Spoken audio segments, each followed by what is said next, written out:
The sterile scent of the hospital, a blend of antiseptic and lingering sickness, still clung to my memory. A stark contrast to the familiar comfort I'd craved.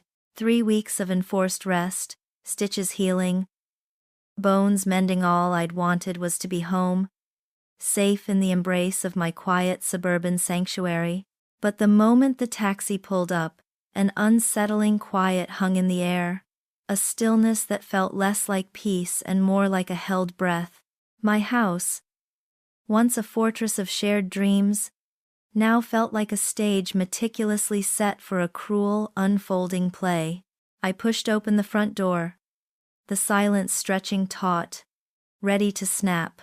A faint, cloying scent, sweet and undeniably foreign, tickled my nose. Cheap perfume, it wasn't mine. And it certainly wasn't a scent I associated with Dallas. A shiver, not from the autumn chill, traced its way down my spine. Then, a whisper of a laugh, light and high-pitched, echoing from the direction of our bedroom. My breath caught, a cold knot tightening in my stomach. It wasn't a sound I recognized, and Dallas was supposed to be at work. My legs, still a little weak, propelled me forward, each step a reluctant march towards an inevitable discovery. I traced the phantom sound, the alien perfume, like a limb that was still there but no longer felt like my own. And then I saw them. My world, neatly constructed from trust and shared history, shattered into a million glittering razor-sharp pieces right there in my own bedroom. Dallas, my husband, the man I had promised forever to, his eyes closed, lips pressed against time's hers. Her hair, a cascade of dark waves, splayed across my pillows. Her hand, delicate and adorned with rings I didn't recognize, was resting on his chest. It was a tableau of betrayal, so intimately devastating that my vision blurred, the room tilting precariously. My heart didn't just break. It calcified in that instant, hardening into a resolve so cold, so cutting, I never knew I possessed it. The initial shock, the suffocating wave of nausea and betrayal, was quickly subsumed by a terrifyingly lucid, calculating anger. This wasn't just infidelity. This was an invasion, a desecration of my trust, my body, and my home. It was a violation so profound it stripped me bare, leaving only a steely, unyielding core. I instinctively recoiled, a silent scream trapped in my throat, pressing myself against the doorframe, praying I hadn't been seen. My gaze, sharp as broken glass, locked onto her face, a stranger, yet now intimately tied to my pain. Victoria Blake. I watched her gather her things, her movements fluid and unhurried. A ghost passing through the life she was tearing apart, a fierce primal urge to confront her, to rip the perfect smile from her face, surged through me. My hands clenched, nails digging into my palms, leaving crescent moon marks, but a colder, more rational voice, newly awakened, whispered, "Not yet. Don't give them the satisfaction of your pain. Don't let them see you break." I forced myself to step back, retreating silently down the hall, slipping into the guest room, my breath still ragged. I pressed my ear to the door, listening to the soft click as she finally left, her perfume a lingering insult. Then came the rustle of Dallas's return, his keys jingling in the lock, his voice calling out my name. "Josephine? Honey? I'm home." It was the sound of normalcy, a grotesque parody of the life we'd built. My hands trembled as I splashed cold water on my face, willing the tremor from my voice. My reflection stared back at me, a stranger with wide, haunted eyes. "Just a minute, love," I called back, my voice remarkably steady, the first deliberate lie I had spoken to him. It tasted like ash and swallowed tears. A bitter prelude to the intricate web of deception I was about to weave. Stepping back into the shared space of our home, a forced smile pinned to my lips, I began the hardest role I'd ever taken on. The oblivious wife. Dallas, unsuspecting and annoyingly cheerful, enveloped me in an embrace that felt like a shroud of lies. Every touch, every tender word from him, now resonated with a hollow echo of betrayal. Replayed in slow motion, a constant, sickening loop in my mind. The warmth of his hand, once a comfort, now felt like a brand. His breath on my neck, a whisper of deceit. I suppressed the urge to flinch, to pull away, to scream. Instead, I leaned into the grotesque charade. My internal world fractured, yet my external demeanor remained perfectly composed, a mask of fragile normalcy. I started observing them, unnoticed, a shadow in my own life, meticulously gathering crumbs of their deceit. My pain, a constant dull hum beneath the surface, was slowly transmuted into a cold clinical focus. It was a new kind of game, one I hadn't asked to play, but was determined to win. My gaze sharpened, noting every subtle shift in Dallas's routine. Every furtive glance. The man I thought I knew so intimately was a stranger, yet his habits, his tells, were now laid bare under my intensified scrutiny. His phone, once left casually on the kitchen counter, now remained perpetually face down, often on silent. A small, but significant change. He developed a new vague cough when asked about late nights, a nervous tic I'd never seen before. The mundane became significant. A misplaced receipt for a coffee shop he never frequented, tucked carelessly into his jacket pocket, bore a date I knew he was supposedly at a conference. A hushed phone call, abruptly ended the moment I entered the room, became a glaring red flag.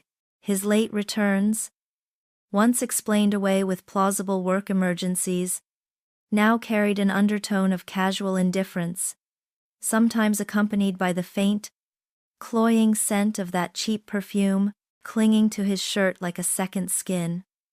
It was an insult, a direct challenge to my intelligence. I noticed he'd started wearing a different cologne, something lighter, fresher, not the musky scent I'd gifted him for years. He even bought a few new, brightly colored ties. Small, almost imperceptible changes that, to a wife who knew every thread of his being, screamed of someone else's influence. I felt like an anthropologist studying a foreign species.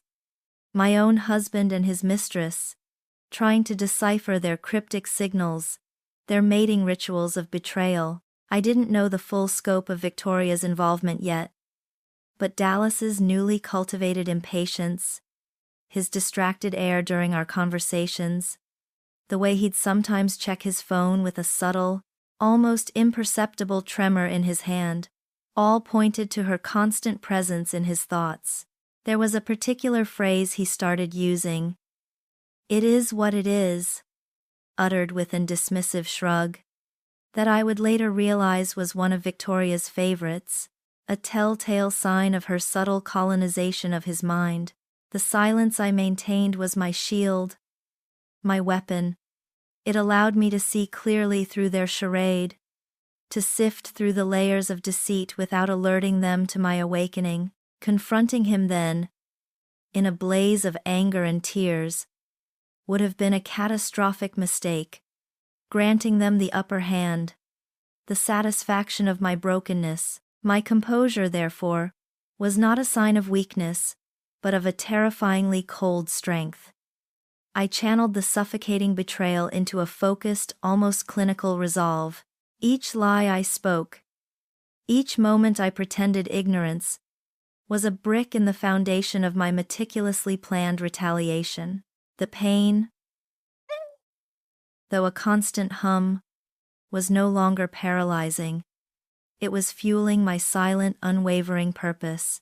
Yet, even with a clear purpose etched into my soul, the insidious tendrils of my suspicions gnawed at me relentlessly, turning our once happy home into a grotesque house of mirrors. Every corner seemed to reflect a distorted image of our life, every familiar object now a silent testament to a hidden deceit. The illusion of normalcy I meticulously upheld during the day crumbled into a psychological battle by night, a ceaseless war waged within the confines of my own mind. Dallas's evasiveness, once a subtle shift, now grew more pronounced, his explanations thinner, more transparent than ever before. One evening, after I'd subtly mentioned seeing a familiar car, a silver sedan, parked 2 blocks from our house around the time he usually left work. A car I knew belonged to one of Victoria's friends, having seen it in her upscale neighborhood. He'd dismissed it with a wave of his hand. "Oh, probably just a new client in the area, honey. Lots of people drive silver sedans." His tone was too casual, his eyes darting away, his shoulders stiffening imperceptibly. He even offered to drive a different route home for a few days, a gesture meant to reassure but which, to my sharpened senses, screamed of his guilt.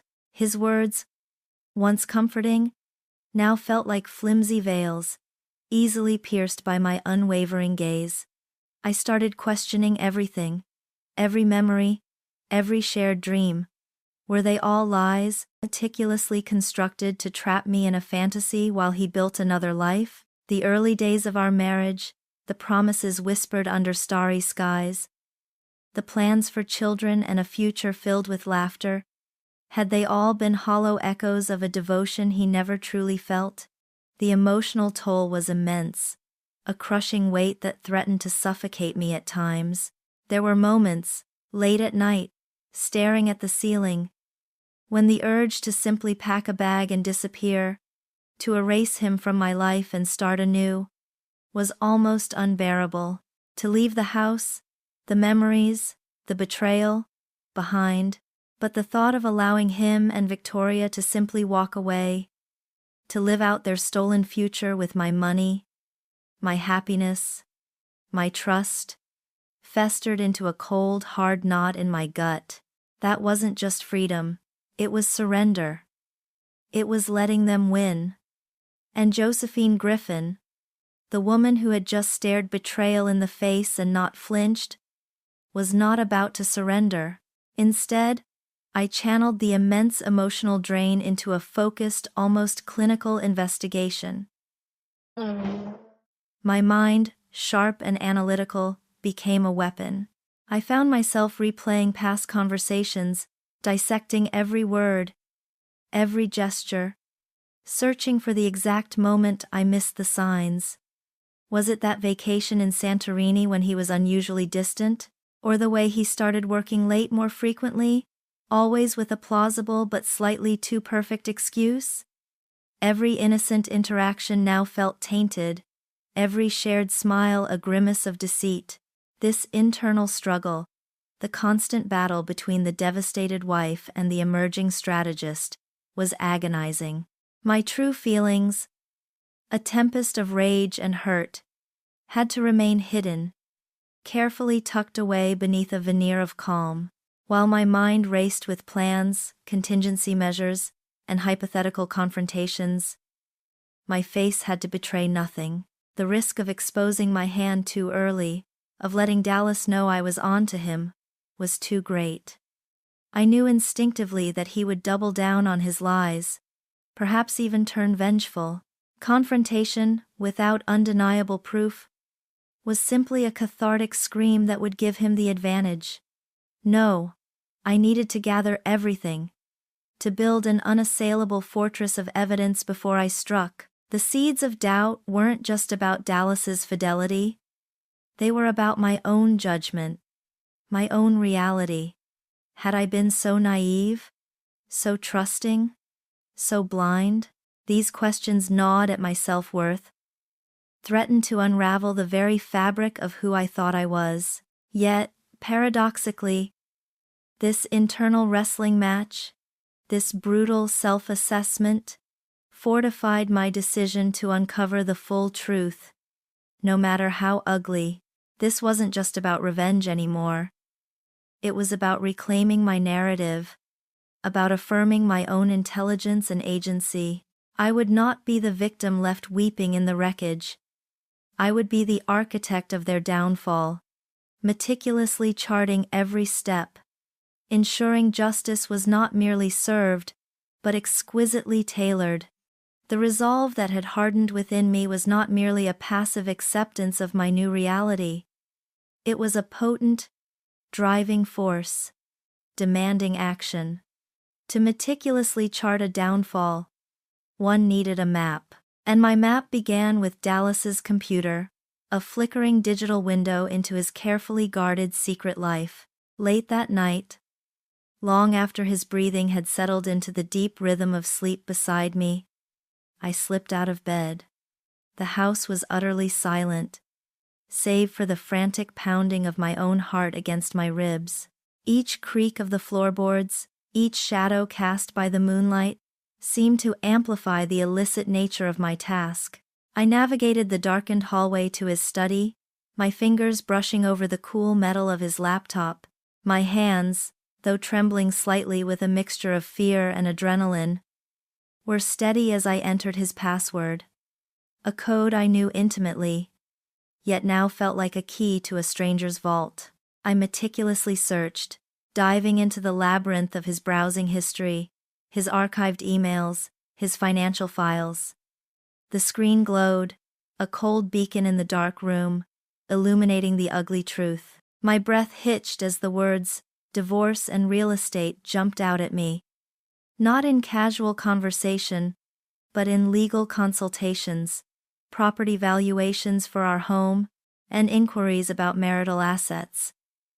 There were searches for offshore accounts for wealth transfer, Costa Rica flights and residency requirements, and unsettlingly specific queries like prenuptial agreement validity after 10 years of marriage.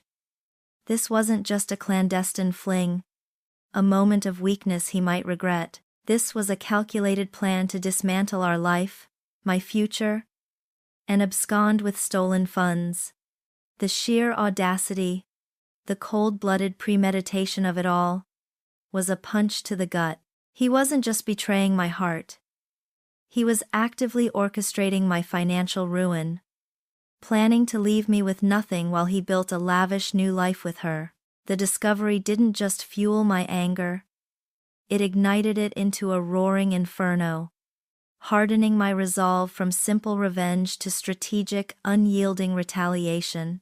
It was no longer enough to just expose him, I had to ensure he lost everything, just as he intended for me. Every incriminating document, every email exchange with a lawyer regarding separation, every search query for luxury properties Costa Rica or best schools San Jose, I documented methodically. I created a hidden ledger, a clandestine folder within my own cloud storage, filled with screenshots, copied text, and meticulous notes, a digital testament to his betrayal. A damning dossier. I even found a purchase order for a custom-made diamond pendant from a high-end jewelry store. A gift I knew was not for me, bearing a date only days before our anniversary. A mundane detail, but one that further solidified the depth of his calculated deceit. As I delved deeper, the metallic taste of fear mixed with a surge of adrenaline. A potent cocktail that sharpened my senses. I meticulously cleared his browsing history, deleted my login traces, and ensured no digital footprint was left behind, masking my intrusion. I even opened a few innocuous work-related tabs before carefully closing the laptop, creating a false trail of his last activity.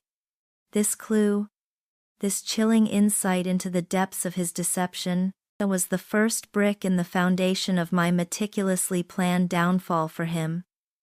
It was a dark, exhilarating start to the war I was about to wage. The grim satisfaction of that night, while potent, was fleeting. Digital trails offered cold, hard facts about Dallas's treachery.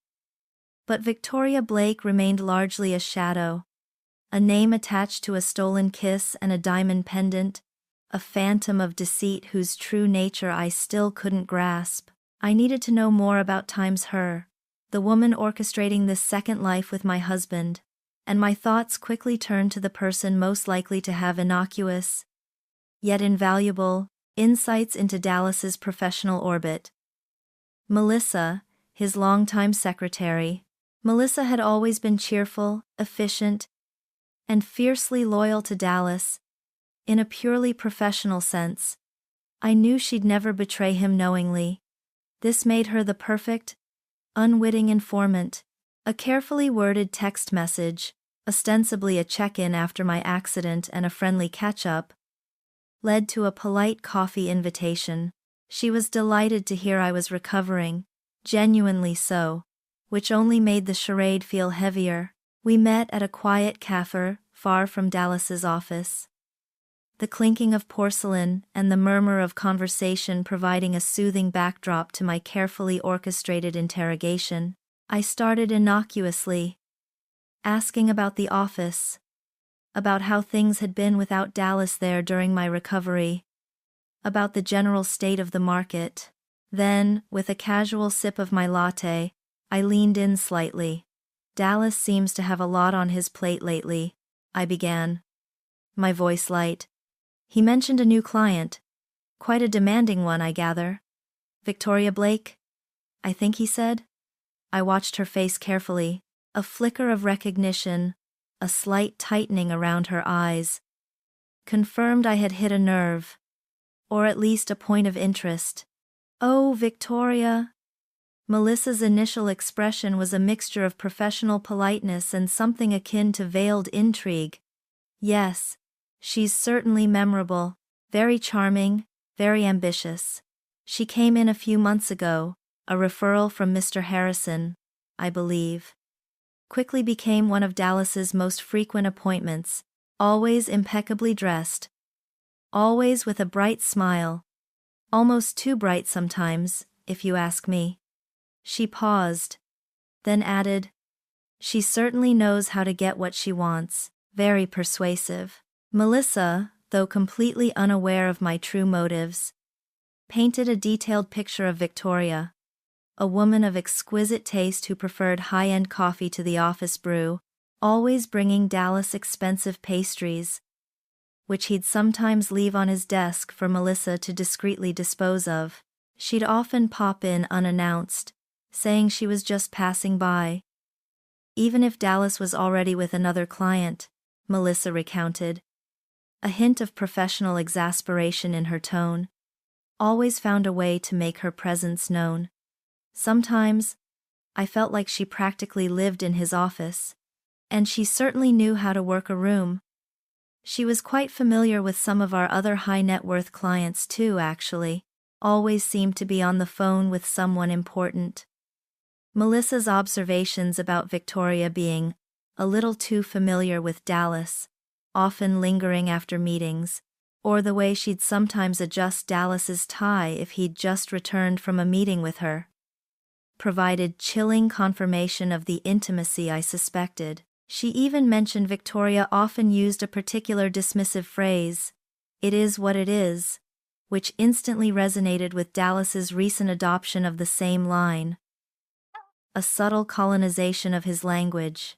I listened intently, piecing together the fragments, connecting the dots in my mind.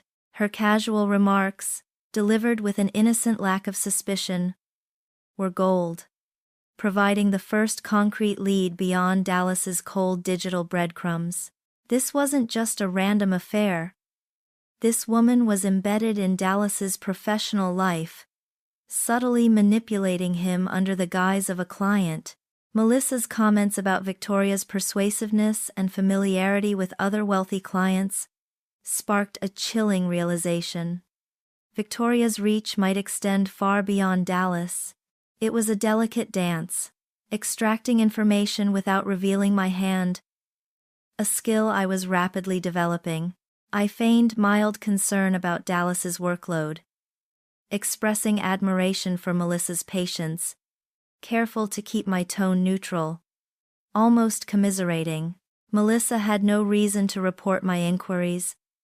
They sounded like a concerned wife's curiosity, perhaps a little naive, but certainly not threatening. The initial relief of having her name confirmed in this new, professional context was quickly replaced by an insatiable, burning need to know times everything times about her. Who was Victoria Blake really? What was her game beyond Dallas? Melissa's innocent chatter unknowingly gave me the key to unlock the next crucial stage of my plan, turning my focus from the traitor in my bed to the predator who had ensnared him.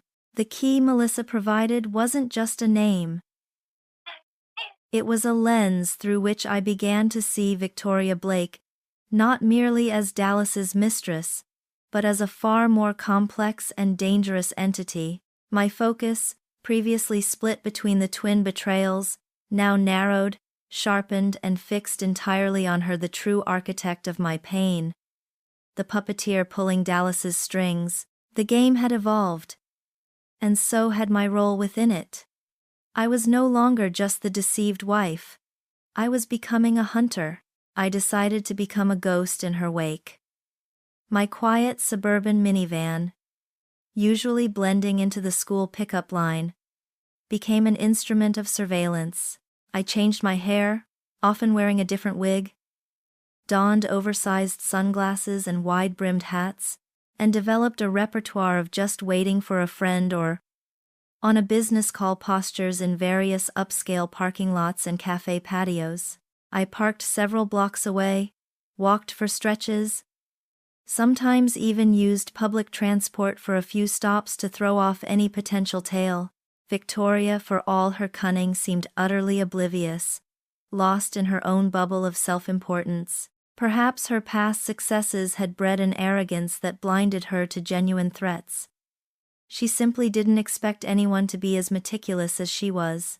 She carried herself with an air of entitled grace, gliding through the city's most exclusive districts as if she owned them. I started following her, learning her rhythm. Her days were a meticulously choreographed dance of luxury and networking. She wasn't just Dallas's mistress. She was a woman whose every choice screamed of expensive tastes. I watched her emerge from high-end boutiques, often with new, pristine shopping bags from names like Chanel, Hermes and Louis Vuitton, suggesting a wardrobe that was constantly refreshed, never reworn. Her preferred cafes weren't the cozy local spots, but sleek, minimalist establishments where espressos cost more than a full meal elsewhere, and the clientele spoke in hushed, confident tones about stocks and real estate. She drove a pristine, dark gray Mercedes S-Class, a vehicle far beyond what a mere client of Dallas's could plausibly afford, especially one who needed him to embezzle funds. Her hands, always perfectly manicured, frequently held her latest model smartphone, her fingers flying across the screen, engaged in what seemed like an endless stream of calls and messages, always with an intense proprietary air, as if managing a vast invisible empire. Then, one crisp Tuesday afternoon, outside a particularly opulent art gallery known for its private viewings, I saw him, Richard Hawthorne. He was older, perhaps in his late 60s, impeccably dressed in a bespoke suit, with the tired but distinguished air of old money that had seen generations. Victoria was laughing, her head thrown back, a cascade of dark hair catching the autumn light. She was a picture of effortless charm, her hand gracefully linking with his arm as they stepped into a waiting luxury town car. His gaze, even from a distance, was filled with an adoration that was chillingly familiar, mirroring the way Dallas had once looked at me, and then at her. This wasn't a casual acquaintance. This was another one of her conquests, another mark being artfully played. The realization hit me with the force of a physical blow, a cold, hard knot forming in my stomach. Victoria Blake wasn't merely an adulteress who happened to be involved with Dallas. She was a professional con artist, a predator, skillfully playing multiple men, meticulously weaving a complex web of financial and emotional manipulation, a flicker of something akin to empathy, a brief pang of recognition for another unwitting victim caught in her snare, crossed my mind when I observed Hawthorne's trusting smile, but it was swiftly extinguished, subsumed by my hardening resolve and the cold logic of my mission. My focus remained entirely on Victoria. Hawthorne was merely tangible proof, another thread in the tapestry of her deception, a means to understand the full scope of her predatory nature. He was a data point, not an object of my immediate concern. My initial revulsion at her duplicity began to morph into a strange, unsettling admiration for her sheer cunning, a dark mirror of my own nascent abilities for observation and calculation. She was a master of her craft, and I was, perhaps, becoming her apprentice in reverse, learning her methods to ultimately dismantle them. I meticulously documented her routine, her connections, the intricate, multi-layered web she wove around her victims, every cafe she visited, every boutique she patronized, every wealthy man she charmed. It all went into a mental file, growing denser by the day. This discovery wasn't just a revelation. It was a transformation. My quest ceased to be about simple revenge for Dallas's betrayal. It escalated into a mission for justice, a deep-seated need to expose and bring down a predator who preyed on the vulnerabilities of others. The personal became universal. The game had new rules, far more complex and dangerous than I had initially imagined. But the stakes were higher, and my purpose clearer. I was ready to play. My next move was to orchestrate a romantic dinner with Dallas. A final, calculated test of his loyalty, or more accurately, the final confirmation of its utter absence. I chose a quiet, upscale Italian restaurant downtown, the kind we used to frequent for anniversaries and special occasions, a place imbued with the ghosts of our happier past, the soft lighting, the murmur of distant conversations, the clinking of silverware. It all felt like a meticulously crafted set for a play I was now directing.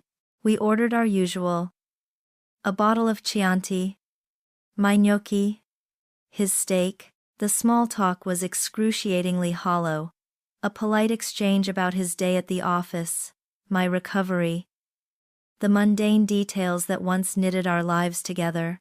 His eyes, though fixed on me, seemed vacant, reflecting nothing but a faint image of the flickering candlelight. It was the gaze of a man already gone, present only in body. After the appetizers, when the wine had loosened the tension, I decided to press. I leaned forward, a soft, hopeful smile pasted on my lips, my voice carefully modulated to sound wistful, not accusatory. "You know, Dallas," I began, tracing the rim of my wineglass, "being home these past few weeks, recovering, it's made me think a lot about our future. We talked about having children, remember? A little boy? Or maybe a girl with your eyes?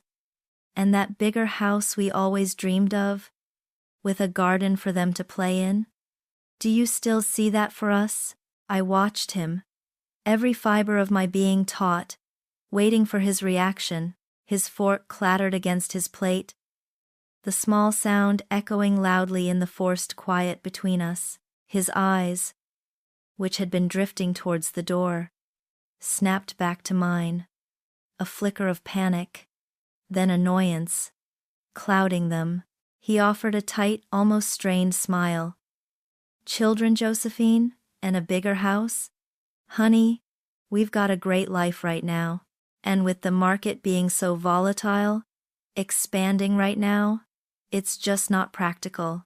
We need to be realistic. Things change, you know. Our priorities evolve."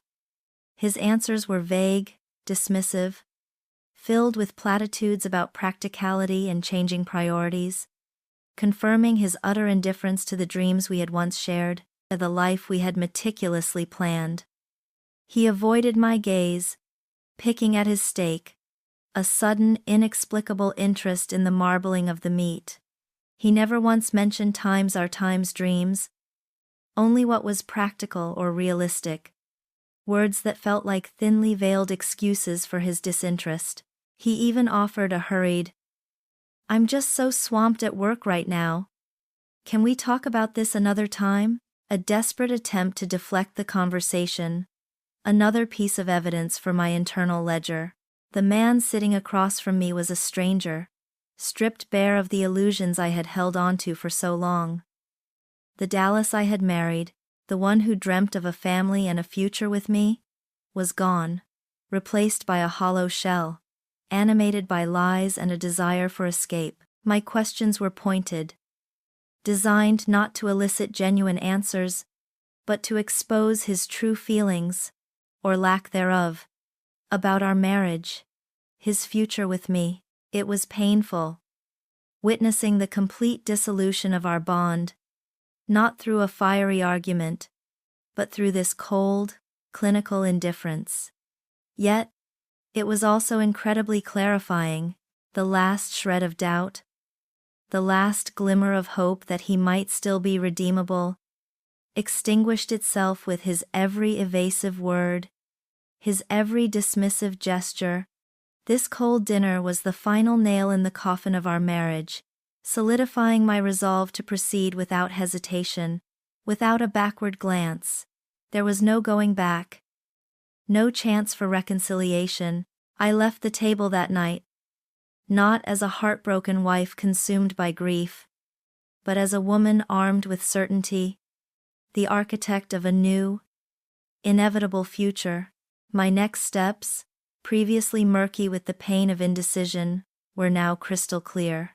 My research into Victoria Blake became an obsession, fueled by that cold clarity, a singular focus that consumed my every waking moment.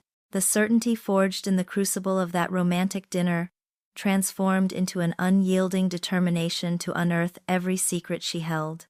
I spent countless hours hunched over my laptop, long after Dallas had fallen asleep, plunging into the deep, often murky waters of public records and digital archives.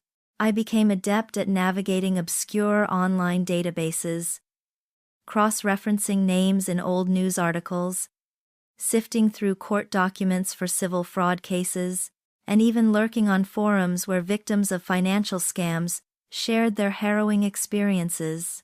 And then, the truth began to emerge, chillingly clear. Victoria Blake was merely one of her carefully constructed personas. Her real name, or at least the one that appeared most frequently in the older, dirtier records, was Victoria Chin. She was a chameleon, a master of reinvention, leaving a trail of broken promises, shattered lives, and stolen fortunes across the country. Each alias, each new city, each meticulously crafted backstory was a fresh chapter in her predatory saga. She was a ghost who materialized only to plunder, then vanished without a trace, only to reappear under a new guise, with a new target. Every search, every database, every news article painted a clearer picture of her predatory nature. There was the retired widower in Arizona, whose entire life savings, meant for his grandchildren's education, disappeared after Victoria charmed her way into his trust, convincing him to invest in a non-existent tech startup. Then there was the successful real estate developer in Miami, whose company was brought to the brink of bankruptcy after she embezzled millions, using her insider access and his infatuation. The scale of her deception was staggering, far beyond what I initially imagined when I first saw her in my bedroom. This wasn't just a mistress. This was a professional criminal, a highly sophisticated con artist, with a meticulously honed craft. My revulsion intensified, but so did a strange, almost academic fascination. This wasn't just about Dallas anymore. Victoria was a clear and present danger to countless others, and in that realization, I felt a new, profound sense of purpose. My personal betrayal now resonated with the broader, colder demand for justice. I began to compile a meticulous dossier on her. It wasn't just a folder. It was a digital fortress of evidence. Screenshots of legal filings, scanned copies of news articles from obscure local papers, detailed timelines of her known scams, lists of her aliases, and even social media profiles she had used and abandoned over the years. I created detailed profiles of her known victims, noting their vulnerabilities and how Victoria had exploited them. While I resisted the urge to reach out to any of them at this early stage, knowing my full picture wasn't complete and premature contact could compromise my mission, their stories were a chilling warning, a testament to her ruthlessness. Every fragment, every piece of data, was carefully categorized, tagged, and cross-referenced, building an unassailable case against her. The web of deceit she wove was vast, intricate, and decades in the making. But I was determined to unravel every single thread, to expose every lie, and to bring down the entire structure she had so carefully erected. This was no longer just about taking back what was mine. It was about ensuring she could never victimize anyone again. Despite the intricate web I was meticulously unraveling, the sheer scale of Victoria's deception and Dallas's cold-blooded complicity threatened to suffocate me in my solitary quest. The weight of the dossier, growing thicker by the day, pressed down. A silent, unbearable burden. I knew I couldn't carry it alone. Not without risking my own sanity. There was only one person in my life whose judgment I trusted implicitly, whose loyalty was an unshakable bedrock. My sister, Cynthia. I called her on a Tuesday evening, my voice trembling slightly as I asked if she could come over. The moment she walked through the door, taking one look at my strained face, her usual cheerful demeanor vanished. She sat on the sofa, listening in silence, her expression shifting from concern to utter bewilderment, then a slow dawning horror. As I laid bare the story, the infidelity, the embezzlement, Victoria's monstrous history as a con artist, the plans for Costa Rica, her jaw dropped, her eyes wide with disbelief. When I finished, the silence was deafening, save for my ragged breathing. Then, a slow, deep flush crept up her neck, staining her cheeks with a fury I hadn't seen since a schoolyard bully had once stolen my lunch money decades ago. "That time's bastard," she hissed, her voice low and dangerous.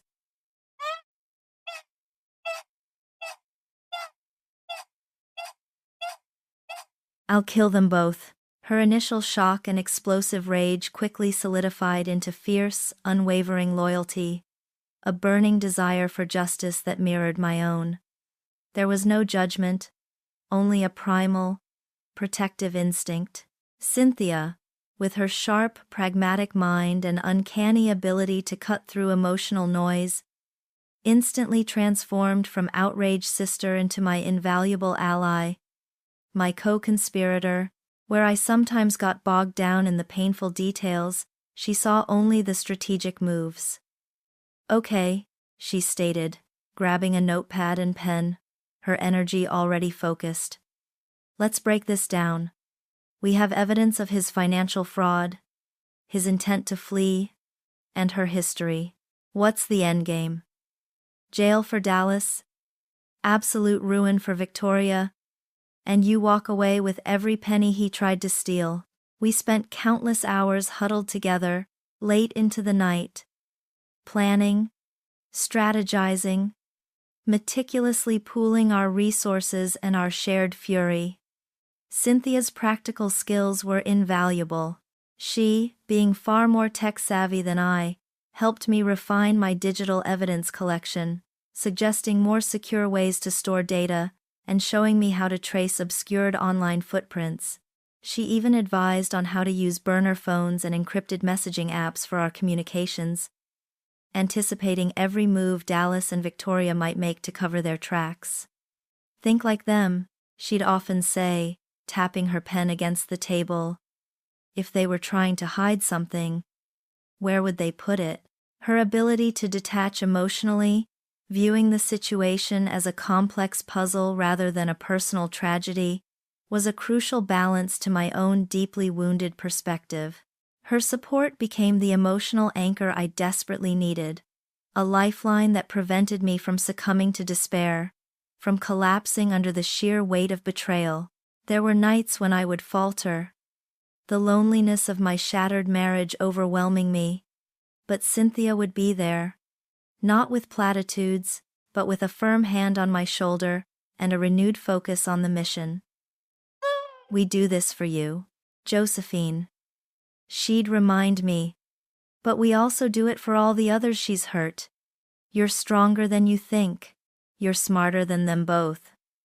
One particular piece of insight she offered proved crucial when I was feeling most overwhelmed. "Josephine," she said, her eyes piercing, "you're a victim, yes, but you're choosing not to be a victim. That's power. Use your anger, but don't let it blind you. Let it be your fuel, not your driver." That simple distinction between emotion and action helped me compartmentalize my pain and channel it effectively. Together, we refined my strategy, anticipating every potential countermove Dallas and Victoria might attempt. We brainstormed scenarios, role-played confrontations, and meticulously cross-referenced every piece of evidence, building an unassailable case, the bond of sisterhood, forged in the crucible of adversity, transformed into a powerful, almost mystical force against the formidable forces of betrayal and deceit. With Cynthia by my side, her unwavering gaze meeting mine, I felt an unstoppable surge of confidence, a quiet, terrifying certainty that I was ready to face anything they could throw at me, and more importantly, ready to ensure their absolute downfall. That unstoppable surge of confidence, a quiet, terrifying certainty, led directly to the audacious plan to infiltrate Dallas's office after hours. It was Cynthia, ever the pragmatist, who had mapped out the logistics, the weakest points of security, the optimal time to strike. The idea, once a fleeting, desperate thought, solidified into a concrete strategy under her steady gaze. We needed undeniable, physical proof. Something more than digital crumbs from his home computer. Something directly linking his professional malfeasance to his personal betrayal. The night we chose was a Thursday. Late, well past midnight, when the cleaning crew would have finished and the building would settle into its deepest slumber. Cynthia, a master of blending into the background, had done her reconnaissance, noting the security guards' hourly rounds, the blind spots of the cameras. We dressed in dark clothing, practical and anonymous. Like a pair of unlikely spies, my heart hammered against my ribs, a frantic drumbeat in the oppressive silence of the deserted downtown streets as we approached the building. The air was cold, crisp, carrying the distant hum of the city, a stark contrast to the stifling heat of my internal world. Navigating the darkened corridors of the corporate building, each of our footsteps felt unnaturally loud, amplified by the adrenaline pumping through my veins. The faint glow of emergency exit signs cast long, eerie shadows that danced ahead of us.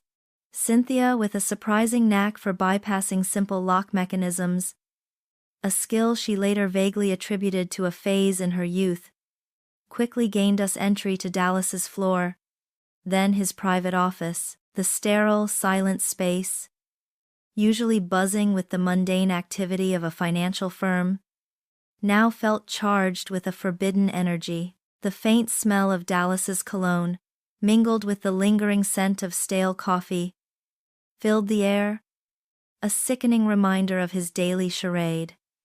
I moved directly to his desktop computer, my hands steady despite the tremor deep within my gut.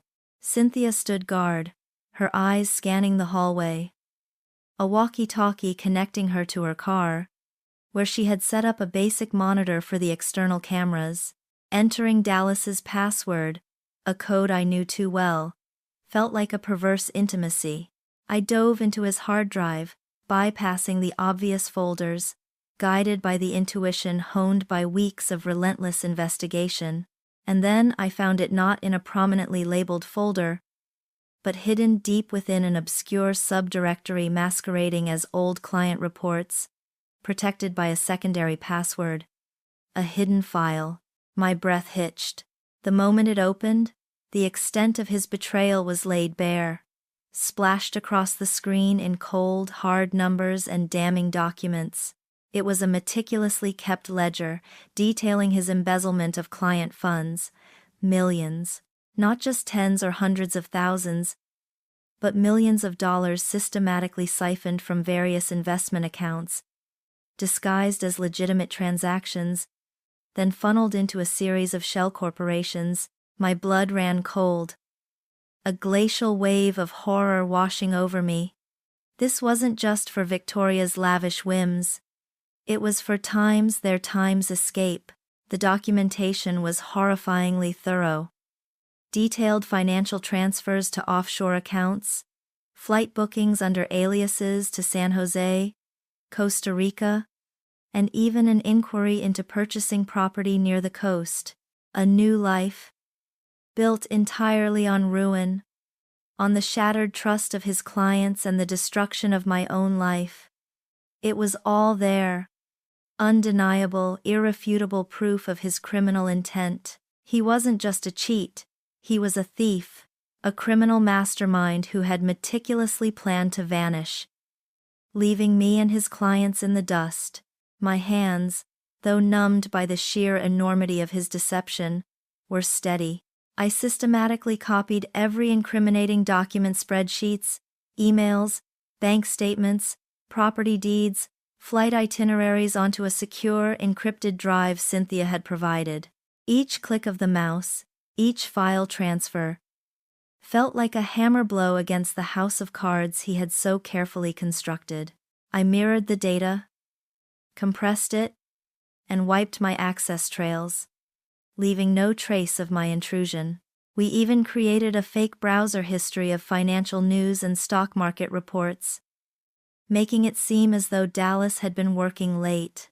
Leaving the office, slipping back into the cold anonymity of the night, I felt a profound sense of grim satisfaction, a heavy, quiet triumph that held no joy. In my hand, the small, unassuming USB drive felt like a loaded weapon. I wasn't just holding evidence, I was holding the keys to their destruction. The game was no longer about discovery, it was about demolition. The weight of the small USB drive in my hand was immense, a tangible key not just to their destruction, but to my own recreation. With the irrefutable evidence of Dallas's embezzlement now secured, my immediate priority shifted from investigation to fortification. I had to secure my financial future, quietly and methodically, before the storm I was about to unleash broke and swept everything away. There would be no frantic packing, no desperate pleas, only precise, strategic maneuvers to reclaim what was rightfully mine. I began by consulting lawyers, divorce specialists, renowned for their discretion and expertise in complex financial cases. The most impactful advice came from a seasoned divorce attorney, a woman named Miss Thorne, whose sharp gaze missed nothing. "Your priority now, Josephine," she'd stated, her voice calm but firm, "is to secure your position. He's moved to defraud you. You must move to protect yourself. Every asset he touches, consider it tainted. We'll aim for a full asset freeze, but first we cordon off yours, ensuring his future maneuvers have no impact on your existing wealth or your ability to sustain yourself." She meticulously outlined the process, stressing the need for absolute secrecy until the final legal papers were filed. She also advised me to compile every single record of shared expenses, property purchases, and even gifts, to establish a clear financial history that would counter any claims Dallas might make. Moving funds without alerting Dallas required a delicate dance of calculated risk and precision. I had access to a joint savings account he rarely checked, and several smaller individual accounts that had always been under my sole management, typically for household expenses or my personal savings. Over the next few days, I systematically drained these, transferring sums in staggered amounts to a new, discreet account opened under my maiden name, in a bank far from our usual branch. I used online transfers, carefully wiping browser histories and using incognito modes, ensuring no digital trail led back to my actions. For larger assets, like the equity in a vacation cabin inherited from my grandmother, I initiated legal procedures, placing it into a trust under Cynthia's temporary oversight, a move designed to shield it from any potential clawback attempts Dallas might initiate. I even discreetly canceled a few joint credit cards and applied for new ones solely in my name, citing lost cards as the reason. A small but significant step towards financial independence. Every move was calculated, a preemptive strike designed to anticipate his potential actions and leave him with no leverage. I remembered his searches for prenuptial agreement validity, and knew he was planning to invalidate any claims I had. My lawyers were already drafting counter documents, preparing to argue his financial misconduct voided any pre-existing agreements. This was about self-preservation, about reclaiming what was rightfully mine before the storm broke, before he could attempt to cut me off, leaving me financially vulnerable. While my lawyers meticulously crafted my financial fortress, I continued to gather more intel on Victoria's other scams. The USB drive offered direct evidence of Dallas's complicity, but the broader picture of Victoria's predatory empire was still incomplete. I dug deeper into the aliases she had used, cross-referencing names, dates, and locations. My dossier on her grew thicker, filled with new victims, new schemes, and a chilling pattern of escalating fraud. Each new discovery, each broken life she had left in her wake, solidified my conviction that bringing her down was not just personal revenge, but a necessary act of justice. The sheer scale of her operations, her brazenness, only fueled my determination. The silence and secrecy during this period were agonizing. Living under the same roof as Dallas, pretending to be the trusting, oblivious wife, while meticulously dismantling his future and securing my own, was an immense psychological burden. Every good morning, every shared meal, every casual touch felt like a performance, a betrayal of my own spirit. But it was necessary. Any premature move, any flicker of suspicion on his part, could jeopardize the entire plan, giving him time to react, to hide more assets, to disappear. I had to maintain the illusion of normalcy, no matter the internal cost. I was building my new life even as I dismantled his, brick by painful brick. The foundation was being laid in quiet consultations, digital transfers, and sleepless nights spent poring over documents. There were moments, brief and chilling, when I paused, recognizing the ruthless efficiency with which I was operating. The Josephine who had once believed in the sanctity of marriage and shared futures would have recoiled at such calculated maneuvering. Yet, the new Josephine, forged in the fires of betrayal, simply saw it as necessary. This was not about greed or deceit for its own sake. It was about justice, about rebalancing scales that had been brutally tipped against me. My tactics were a mirror of his, but my purpose was to correct a wrong, not to inflict one. The demolition of his world was intertwined with the construction of my own, a testament to my unwavering resolve. The day of reckoning arrived. I chose the living room, a space once filled with the warmth of shared laughter and quiet evenings, now transformed into a cold, unforgiving tribunal. Dallas walked in, oblivious. Still radiating the manufactured cheerfulness he'd adopted. Asking about my day, I let him finish, then gestured to the coffee table where I had meticulously arranged the fruits of my investigation. The printed bank statements detailing the embezzled funds, the screenshots of his Costa Rica plans, the emails to Victoria, even the receipt for the custom diamond pendant I'd found. My voice was steady, devoid of any tremor, any tears. Dallas, I began, the name feeling foreign on my tongue. We need to talk. About time's everything. His initial reaction was a mask of bewildered innocence. A slight frown, a confused tilt of his head. Josephine, what is all this? What are you talking about? He stammered. His eyes scanning the documents, a flicker of unease entering his gaze. But as his eyes landed on the incriminating evidence, the carefully constructed facade began to crack. His face, initially defiant, a tight-lipped expression of feigned outrage, slowly crumpled under the weight of undeniable proof. The color drained from his cheeks, leaving them an ashen gray. He picked up one of the flight itineraries, his hands trembling visibly, the paper rustling softly. He opened his mouth, as if to offer another flimsy excuse. But no words came. I laid it all out, not with a scream, but with the cold, hard precision of a surgeon. Your embezzlement of client funds, Dallas.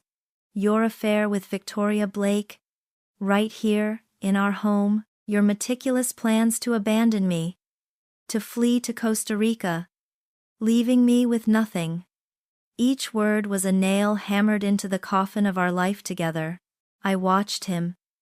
Impassive, a detached observer to the implosion of his world. There was no room for his pleas, no space for the desperate, gasping excuses he might once have offered. My conviction was absolute. You have a choice, I stated, my voice cutting through the stunned silence, unwavering. Confess everything to the authorities, cooperate fully, and go to jail, facing the consequences of your crimes here. Or, you attempt to flee with Victoria, a woman I assure you is already under investigation for multiple high-profile fraud cases, and who, thanks to my efforts, will soon be exposed internationally. Choose to run, and you'll face a global manhunt, a life on the lam, perpetually looking over your shoulder, with absolutely no financial safety net. The power had shifted irrevocably. He was no longer in control, I was. Witnessing his downfall was not a moment of joyous vengeance, but of profound, quiet justice. The satisfaction was not in his pain, but in the precise rebalancing of scales. He slumped, his shoulders defeated, the last vestiges of his defiance dissolving into a desperate, hollow stare. He considered the options, the grim reality of each laid bare. Running meant a life of squalor and fear with a partner even more compromised than he was. Prison, though terrifying, offered a defined, albeit harsh, end. Prison, he whispered, his voice barely audible, a desperate attempt to salvage a shred of dignity, to avoid a worse, more humiliating fate. My voice remained steady, my resolve unwavering, as I watched his world collapse, not with a bang, but with the chilling whimper of a man who had finally lost everything. Dallas's confession was a mere preamble to the final act I had meticulously planned, the true crescendo reserved for Victoria, the primary architect of my pain and countless others' ruin. With Dallas safely incarcerated, his future sealed, my attention turned to her, the elusive predator who still believed herself untouchable.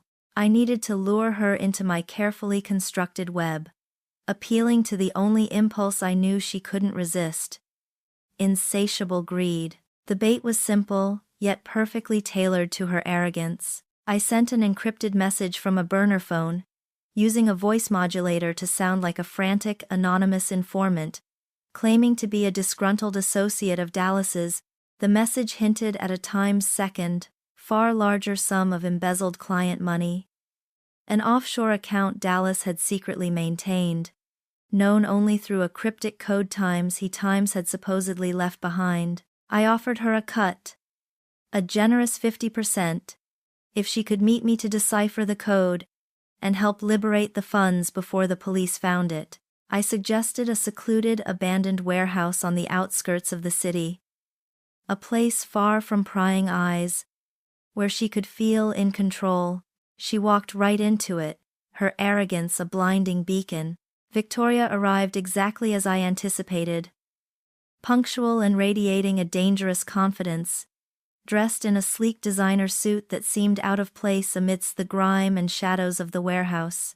She carried a polished briefcase, her expression a mix of cunning amusement and expectant avarice. She saw a large, desperate payout, a final score before fading into the wind, her mind incapable of comprehending that she, the master manipulator, could ever be the prey. I stepped out from behind a stack of dusty crates, no longer hiding in shadows. I confronted her, not as Josephine the victim, the weeping wife she had so easily cast aside, but as the hunter of hunters.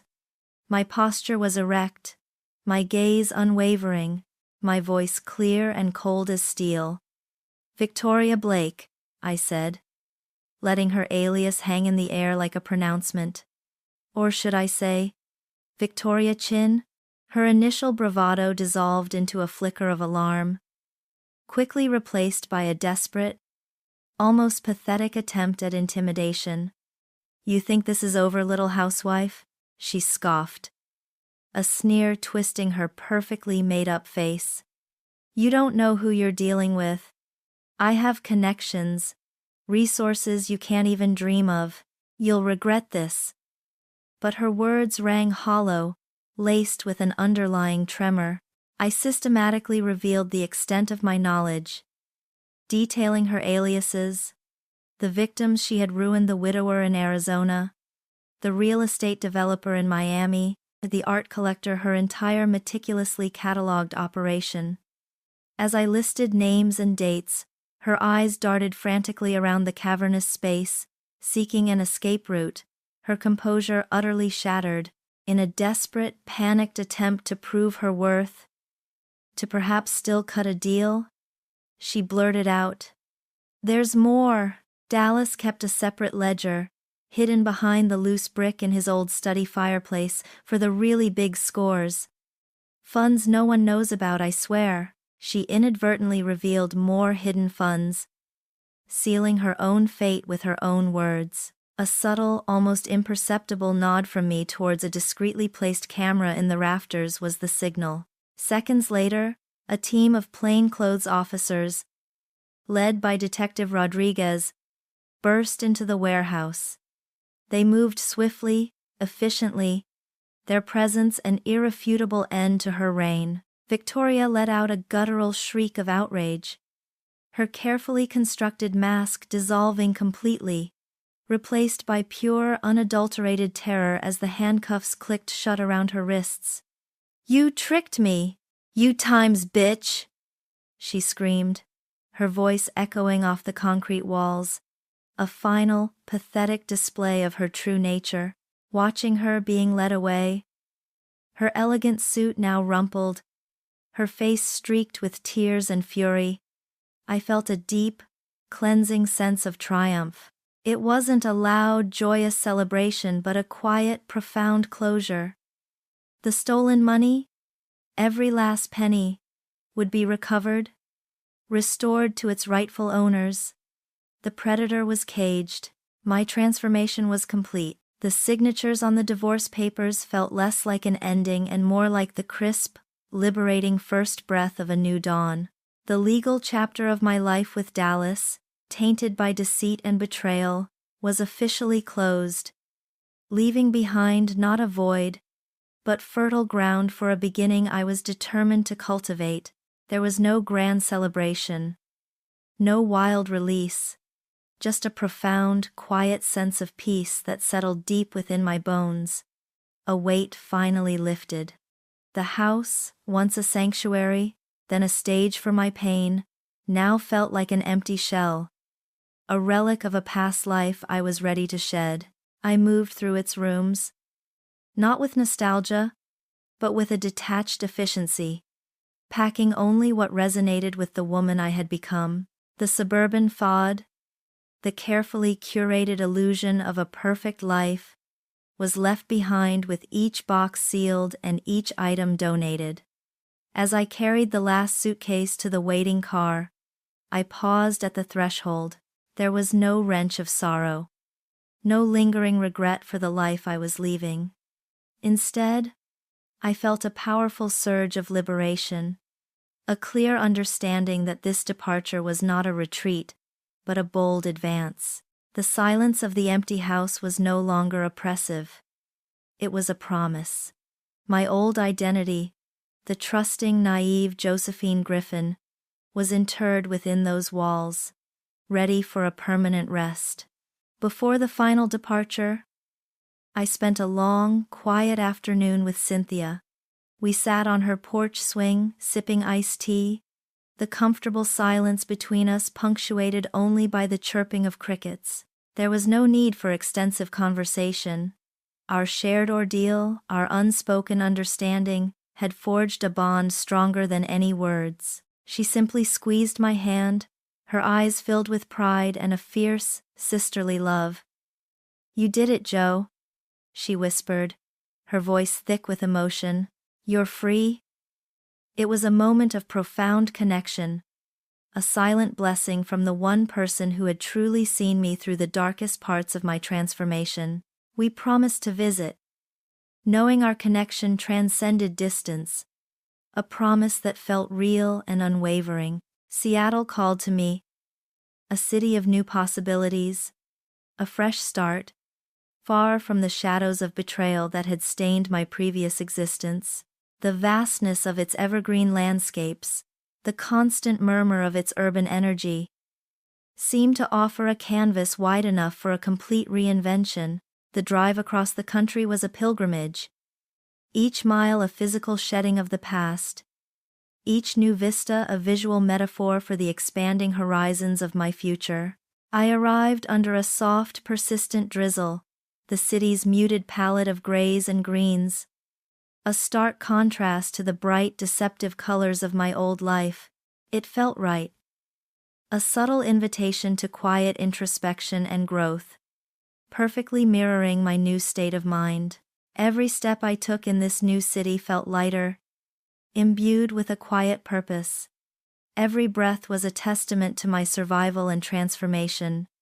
Clean and unburdened by deceit, I embraced the solitude, the anonymity that Seattle offered, allowing myself the space to heal, to rebuild, to simply times be. The unfamiliar streets became a metaphor for my journey. Each turn a new discovery, each distant horizon a beckoning promise. My days were filled with new routines, new faces, none of whom knew the Josephine who had been betrayed, only the woman who was choosing to thrive. This new life wasn't about forgetting the past. It was about integrating it, about forging a stronger, wiser me from the ashes of what had been destroyed. The scars remained, etched deeply into my soul, but they were no longer gaping wounds of defeat. Instead, they were badges of resilience, visible reminders of the strength I had discovered, the battles I had fought and won. They were a testament to the fact that I had not only survived, but had emerged, whole and utterly transformed. I was Josephine Griffin, redefined, reborn, not merely picking up the pieces, but meticulously crafting a new, unyielding self, ready for whatever the future held, with an unwavering clarity of purpose and a spirit forged in fire. My spirit, forged in fire, was ready for whatever the future held, and it wasn't long before that future made its first, unexpected call. Just as I was beginning to truly settle into the rhythm of my redefined existence, The quiet solitude of my Seattle apartment was abruptly shattered by the insistent ring of my cell phone. The number was unfamiliar, but the name on the caller ID, Detective L. Rodriguez, immediately sent a jolt through me, a direct link to the life I had so meticulously dismantled. I remembered her from the final stages of Victoria's capture, her quiet professionalism, the flicker of respect I'd seen in her eyes. There was no hesitation. I answered on the second ring. Her voice was calm, professional, yet carried an undertone of urgency. Josephine Griffin? This is Detective Lisa Rodriguez. I was given your contact by Detective Kim in the Griffin Blake case. We have a situation here in Seattle. And your name came up as an expert. My heart rate quickened. A familiar pulse of adrenaline. But this time, it was devoid of fear. She proceeded to outline the details. Another intricate financial fraud, millions siphoned from unsuspecting investors, a network of shell companies, and a cunning con artist operating under multiple aliases.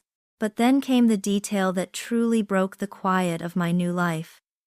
The primary suspect had repeatedly used a familiar alias in her communications and digital footprints, Victoria Blake. A profound chill ran down my spine, an echo from my recent painful past. But this time, it was not fear that gripped me, nor the suffocating weight of betrayal. Instead, an exhilarating current surged through my veins, a potent mix of recognition and a readiness I hadn't realized I possessed. It was a challenge, a summons to the woman I had become. Rodriguez explained that while they had the framework of the fraud, the perpetrator was exceptionally elusive. Your insight into the mind of such a predator, your intimate knowledge of Victoria Chin's modus operandi, it could be invaluable. We need someone who understands how these people think. She needed my expertise, my unique, hard-won understanding. In that moment, staring out at the gray Seattle sky, I understood my purpose. Laid bare and undeniable, I wasn't just a survivor.